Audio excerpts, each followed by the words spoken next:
Hey fellow designers, it's Karen of Made by Karen M. Today I'm going to be sharing with you guys some changes and updates that I've made to our beloved 4-yard mermaid gown with Godet pattern. As I came up on my 5 years of being in business as a sewing pattern designer, I thought this would be the perfect time to relaunch my most popular pattern. So if you'd like to see the details, stay tuned. But before you do, be sure to like, comment, subscribe, share this video with a friend that may be interested in my content, and please change the notification bell from personalized to all. I have 13,000 subscribers and most of you guys are not getting my notifications because of your preference settings on YouTube. So make sure you change that bell. Let's get started.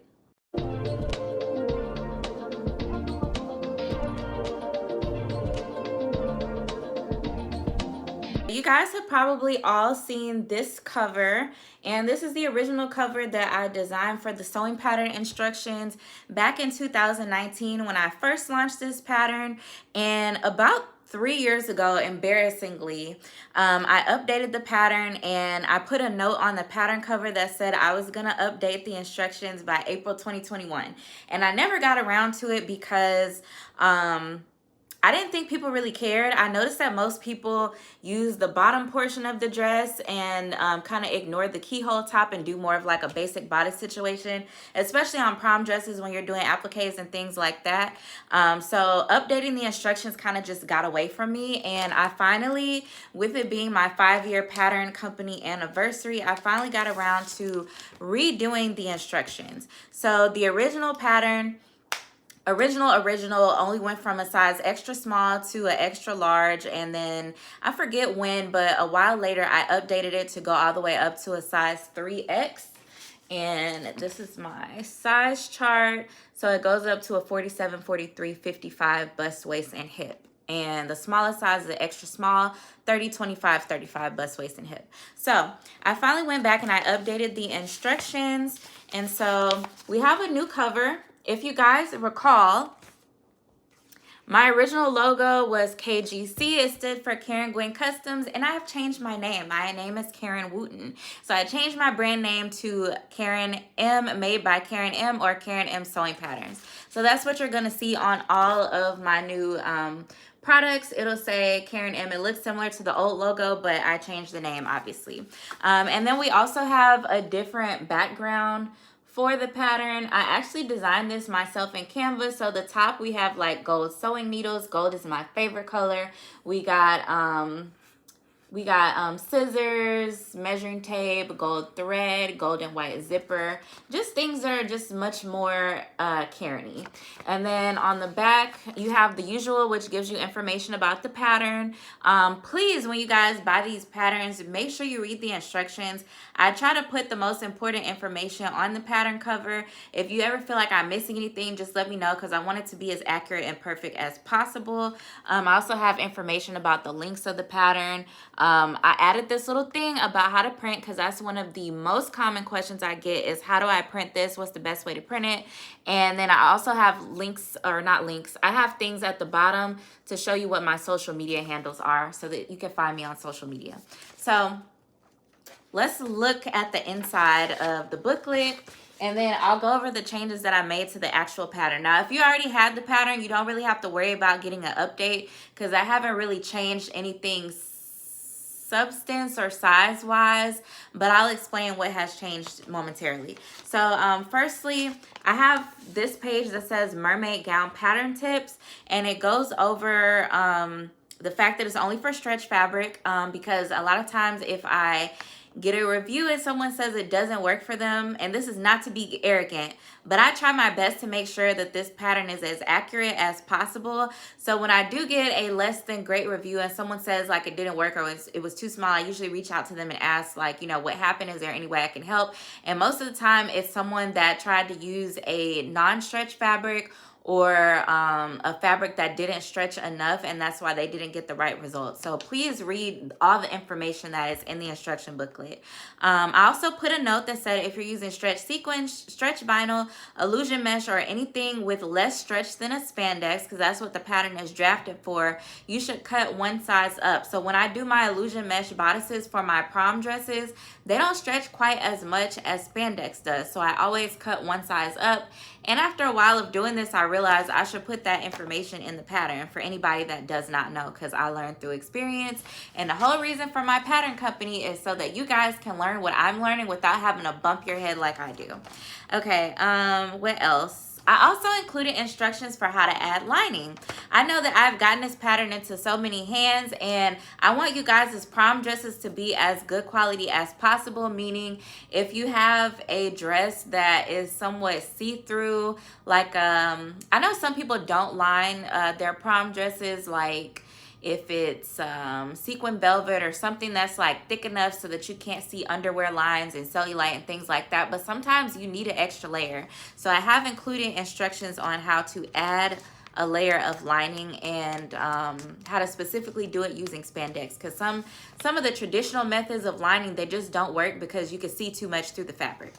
Okay, so let's see. Let me just flip through here. Okay, yeah, so I start off telling you how to cut the skirt. I feel like the pictures are more clear. If you guys feel like they're not, or anything is not helpful, let me know so I can update it. I have a page for how to add a lining, how to cut the lining, how to install it or insert it into the skirt. Instructions on how to cut a scoop neck bodice.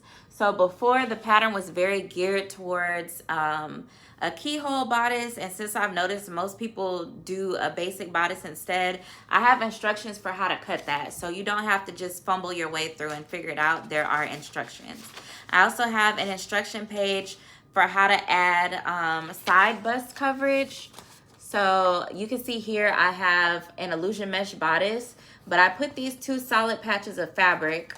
Pretend it's a vibrant color that you would actually use for a prom dress, and you're going to be covering this with appliques. But I included instructions on how to add more bust coverage when you're doing that mesh top with appliques for the clients that don't want to show all that side boob or extra skin, especially being that they're only in the 12th grade. I added a page for how to cut a scoop neck bodice with sleeves. And again, let me know if it's not super clear, but I did this with all illusion mesh, so I have like little highlighter lines around it to kind of help identify which pattern piece is which. But there is now instructions for how to add a sleeve to your pattern. And that's pretty much it. Yes, we go through attaching the bodice, attaching the zipper, how to put the dress together. I think it's fairly clear. And I also give surface level details on how to sew on a bodice applique as well. So I think these instructions are a lot more easy to understand, and hopefully they measure up to the standard of what you guys would expect from beginner friendly sewing patterns, because that's what my company is all about. Okay, so next let's talk about the actual pattern itself. So let's go over the pattern pieces.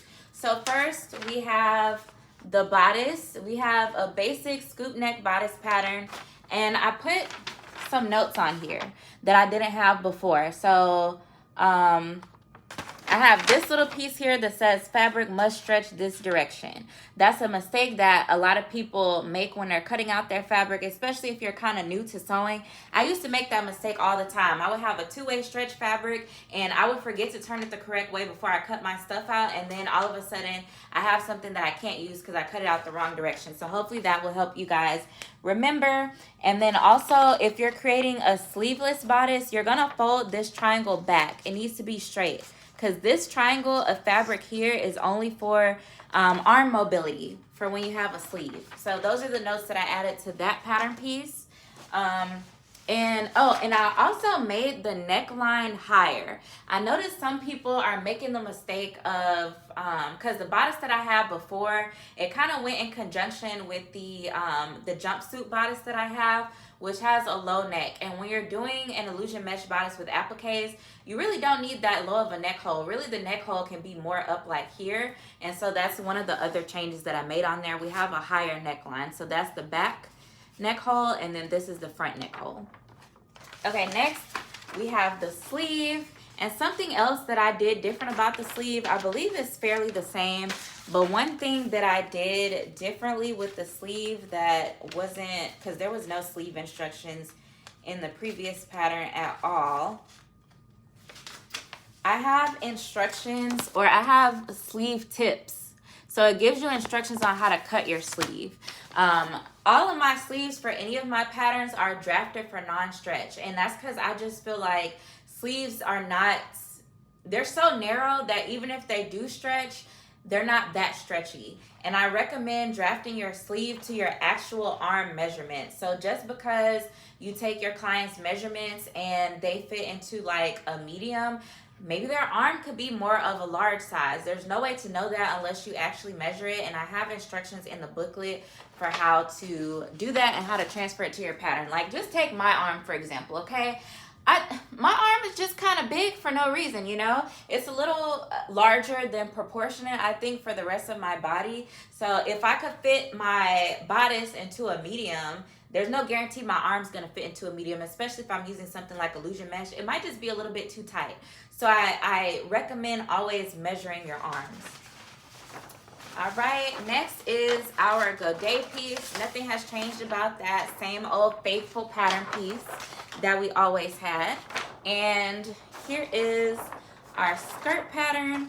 And I have made some changes here as well. So, okay, one thing that I noticed over the years of making the mermaid gown dress is that sometimes, depending on like the curve of someone's butt or like how deep their back dips in, you can have to do more sway back adjustment. And so I have sway back adjustment on the bodice pattern piece. So there's instructions here showing you that when you cut the back pieces, you're supposed to fold this triangle up so that it slants upward. So that takes out a little bit of the excess fabric in the like waist area, but I wasn't instructing people to do that on the skirt portion of the pattern. And so now I've added a note that says when you cut the back pieces, you need to fold this triangle down as well. That's going to take a little bit more fabric out of your sway back area and give you a much better fit with your zipper. So that's one important update that I made, and also the little note about fabric must stretch this direction. And I think that's pretty much it. So those are the changes that I made to the mermaid gown pattern. And I do have some in stock on hand. As you guys recall, if you follow me on social media, I did get a large format printer. So I've just been slowly stocking up on my inventory and printing those out. So currently for sale, I have the mermaid gown pattern, and I also have physical copies of the corset course pattern. It has all the pattern pieces inside. Now, some of these I had for a while, and they're going to be in color, but most of the ones I have will be in black and white because that's what I'm using on my printer.